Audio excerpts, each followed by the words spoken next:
महत्वाची जी बैठक झाली ती नाणार आणि परिसरातल्या ज्या ग्रामपंचायती आहेत आणि त्या ग्रामपंचायतींनी अशी एक मागणी केली होती की बॉक्साईडची सुनावणी गणपतीच्या अगोदर 2 दिवस जी नाणारमध्ये होणार होती त्या संदर्भामध्ये त्यांनी शंका व्यक्त केली होती की गणपतीच्या अगोदर उत्सव असताना ही सुनावणी कशासाठी, तो प्रकल्प काय तो आम्हाला माहिती नाही. सेंट्रल गव्हर्नमेंटने ही सुनावणी लावण्याच्या संदर्भातले निर्देश जिल्हाधिकाऱ्यांना दिलेले होते, परंतु मी जिल्हाधिकारी, पोलीस अधीक्षक आणि मुख्य कार्यकारी अधिकारी यांनी चर्चा केल्यानंतर ही सुनावणी जी आहे ती अनिश्चित काळासाठी आम्ही स्थगित केलेली आहे. तिथले प्रांत जे आहेत ते ग्राउंड रियालिटी तपासतील, त्याचा अहवाल जिल्हाधिकाऱ्यांकडे देतील. SP साहेब आणि जिल्हाधिकारी साहेब दोघी चर्चा करून तिथली जी सद्य परिस्थिती आहे त्याचा अहवाल केंद्र शासनाकडे देतील. अशा पद्धतीची बैठकीमध्ये चर्चा झाली. दुसरा एक नाणारच्या दृष्टीने आणि बारसूच्या दृष्टीने अतिशय महत्वाचा विषय होता तो आंदोलनकर्त्यांचा. जी आंदोलनं झालेली आहेत ती आंदोलनं राजकीय आणि सामाजिक असतील तर 31 ऑगस्ट पर्यंतचे सर्व गुन्हे मागे घेण्याचा निर्णय हा शासनाने घेतलेला आहे आणि SP साहेबांनी ती तात्काळ दखल घेऊन त्याच्यावरची कार्यवाही देखील सुरू केलेली आहे. आजच्या शिष्टमंडळामध्ये जसे सरपंच होते तसे बारसूच्या संदर्भातले देखील शिष्टमंडळातली लोक होती. अशोक वालम देखील होते. तिथं शासनाची भूमिका म्हणून मी स्पष्ट सांगितली, जी मुख्यमंत्र्यांची भूमिका आहे, जी उपमुख्यमंत्र्यांची भूमिका आहे, की चर्चा केल्याशिवाय कुठचाही प्रकल्प लादणार नाही, ही पहिली जी भूमिका होती ती आजही आमची भूमिका आहे. त्याच्यामुळे समज गैरसमज आपण दूर करू शकतो. पण बॉक्साईडच्या बाबतीतला आजचा निर्णय आम्ही ठाम घेतलेला आहे. ज्या ठिकाणी इको सेन्सिटिव्ह झोन आहे, पश्चिम घाट आहे, त्या ठिकाणी अशा पद्धतीची कार्यवाही होऊ नये ही भूमिका प्रशासनाची लवकरात लवकर आम्ही केंद्र शासनाकडे मांडू. आणि बारसूच्या बाबतीतला देखील आम्ही निर्णय सांगितलेला आहे की तिथल्या लोकांना विश्वासात घेतल्याशिवाय कुठचंही पोलिसांचं बळ वापरून किंवा शासकीय ताकद वापरून कुठचाही प्रकल्प लादणार नाही. हे जे मुख्यमंत्र्यांनी सांगितलेलं आहे त्याचं पालन तंतोतंत बारसूसाठी देखील केलं जाईल. जिंदालच्या बाबतीतले काही प्रश्न होते त्याच्यासाठी देखील आज बैठक झाली. फिनोलेक्सच्या बाबतीतले होते त्याच्यासाठी देखील बैठक झाली. आणि सगळ्यात बैठक महत्वाची जी होती ती RGPPL साठी होती. रत्नागिरी दाभोळ प्रोजेक्ट जो आहे तिथल्या कर्मचाऱ्यांना डिफरन्स देण्याचा जो विषय होता त्याच्यावर देखील त्या मॅनेजमेंटने मान्यता दिलेली आहे. 1 मे हा दिवस सुट्टीचा असताना देखील त्यांनी सुट्टी घेतली म्हणून त्यांचे जे पैसे कट केलेले होते ते देण्याचा देखील आजच्या बैठकीमध्ये निर्णय झालेला आहे. नॅशनल हायवेच्या संदर्भात मी स्वतः आता अधिकाऱ्यांना घेऊन पाहणी करायला जातोय. तेव्हा अनेक विकासात्मक गोष्टीबाबत आज आमची चर्चा झाली आणि त्याच्यातनं धोरणात्मक निर्णय प्रशासनाच्या माध्यमातून आम्ही घेतलेले आहेत. 21 तारखेला मुख्यमंत्री रत्नागिरीच्या दौऱ्यावर आहेत.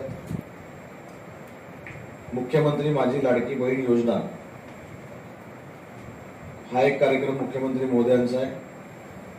विमानतळाच्या बाबतीमध्ये काल कोणीतरी असं म्हटलं की विमानतळाच्या बाबतीत काम सुरू नाही, तर मी त्याच्यामध्ये परवा देखील माझ्या भाषणामध्ये काजीसाहेब असं म्हटलं होतं की माहिती नसताना फेक नरेटिव्ह सेट करणं ही चुकीची बाब आहे. तसं विमानतळाच्या धावपट्टीचं काम पूर्ण संपलेलं आहे आणि 100 कोटी रुपयाचं टर्मिनल बिल्डिंगचं काम हे 21 तारखेला सुरू होतंय. दीपक सावंत म्हणून आपल्या रत्नागिरीचीच आहेत जे एअरपोर्टमध्ये काम करतात, त्यांची नियुक्ती इथं झाली. मुख्यमंत्र्यांच्या हस्ते ते भूमिपूजन होईल. लोकनेते शामराव पेजे अभियांत्रिकी कॉलेज रत्नागिरी याचं नामकरण त्या दिवशी होईल आणि अभियांत्रिकी कॉलेजच्या नवीन बिल्डिंगचं उद्घाटन देखील होईल. असे 3 मोठे कार्यक्रम मुख्यमंत्र्यांच्या हस्ते 21 तारखेला आम्ही आयोजित केलेले आहेत. त्यांच्यासोबत राज्याचे दोन्ही उपमुख्यमंत्री असतील आणि किमान 70 ते 75 हजार महिलांचा कार्यक्रम हा रत्नागिरीमध्ये घेतला जाईल. त्या अगोदर 17 तारखेला 5000 प्रमुख जिल्ह्यातल्या महिलांसमोर त्यांच्या खात्यावर डीबीटीनं 3000 रुपये पाठवण्याचा जो कार्यक्रम राज्यस्तरावर होतोय तोच कार्यक्रम 17 तारखेला रत्नागिरीमध्ये होणार आहे. ते ठरवलं. माझी लाडकी बहीण योजनेअंतर्गत 2,74,000 भगिनींना 3,000 82 कोटी रुपये त्यांच्या खात्यामध्ये जमा होतील. नाही, याच्यामध्ये अजून कुठचे गुन्हे मागे घेणार, किती घेणार ही संख्या फायनल केलेली नाही. परंतु जे हिंसक नाहीत, जे राजकीय आणि सामाजिक आंदोलनाचे आहेत, ते सगळे गुन्हे मागे घेतले जातात. किती गुन्हे किती मागणार साधारणतः? 31 ऑगस्ट पर्यंतचे सगळे गुन्हे. अजूनही एसपी साहेबांनी त्याचा चार्ट तयार केलेला नाही. आम्हाला आता सुरुवात झालेली आहे. 8 दिवसामध्ये तुम्हाला ही सगळी आकडेवारी मिळेल. पण हा जो निर्णय दिलेला होता राज्य शासनाच्या शिफारसीनं, काय म्हणतोय बघा मी, केंद्र सरकारनं हा जो निर्णय राज्य सरकारच्या शिफारसीनं दिलेला होता, त्यावेळी महायुतीचं सरकार नव्हतं. 2018चा हा निर्णय रद्द करून बारसूची जागा योग्य आहे असं काही लोकांनी सांगितलं.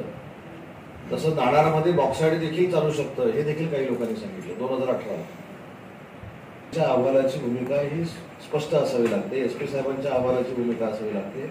सध्या तरी प्रायमा फेसी शेतकऱ्यांनी ज्या भूमिका सांगितल्या त्या भूमिकाशी आम्ही सहमत आहोत आणि तसाच अहवाल हा केंद्र शासनाकडे जाणार आहे.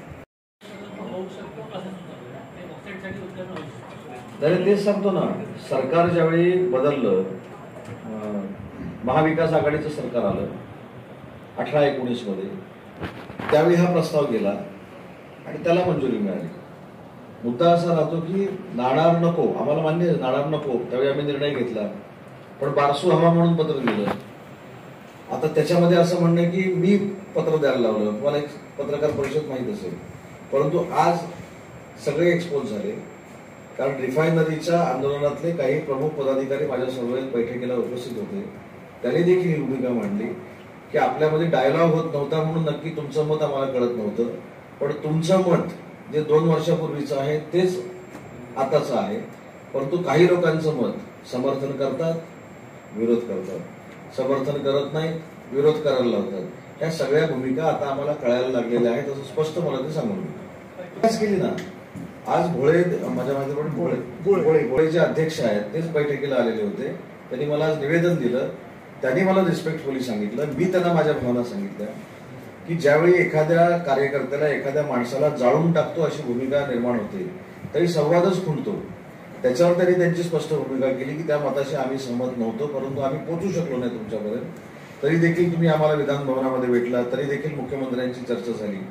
मी त्यांना म्हटलं आज अनिल अंबानींच्या ग्रुपचे काही लोक इथं आहेत. नाणार सारखा कातळ भाग जो आहे तिथे उद्या डिफेन्सचा जर प्रकल्प आला तर तुमचं काय म्हणणं आहे? ते म्हणाले काहीच म्हणणं नाही. रिफायनरीच्या बाबतीमध्ये तुमच्या शंका दूर झाल्या, आपल्यामध्ये डायलॉग सुरू करायचा का? ते म्हणले सुरू करायला काहीच हरकत नाही. परंतु दुर्दैवानं आमच्यामध्ये डायलॉग होत नव्हता आणि त्याचा फायदा काही लोक घेत होते.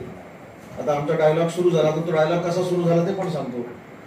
आजही ही मंडळी इथे असताना काही अदृश्य शक्तीने त्यांना असं सांगितलं होतं की तुम्ही तिथं जाऊ नका, आपण आंदोलनच करू, आंदोलनाची बॉक्साईडची सुनावणी थांबेल. पण त्यांना पूर्व अनुभव असल्यामुळे ते थांबले नाही, डायरेक्ट माझ्याशी चर्चा करायला आले. आणि मी त्यांना हे पण सांगितलं, तुम्ही माझ्याशी चर्चा करायला आलात, मला किंमत दिलीत, मला ऑनर केलं, तुम्ही मला तिथं बोलवा, मी देखील यायला तयार आहे.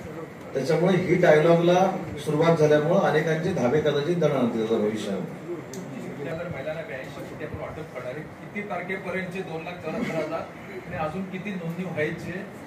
नाही, 31 ऑगस्ट आणि 31 ऑगस्ट नंतर सुद्धा ही नोंदणी सुरू राहणार आहे. आता जी नोंदणी आमच्याकडे 2,74,346 महिला भगिनींची झालेली आहे, त्यांना हा 3,000चा 2 महिन्याचा टप्पा आम्ही देणार. कधीपर्यंत झाले?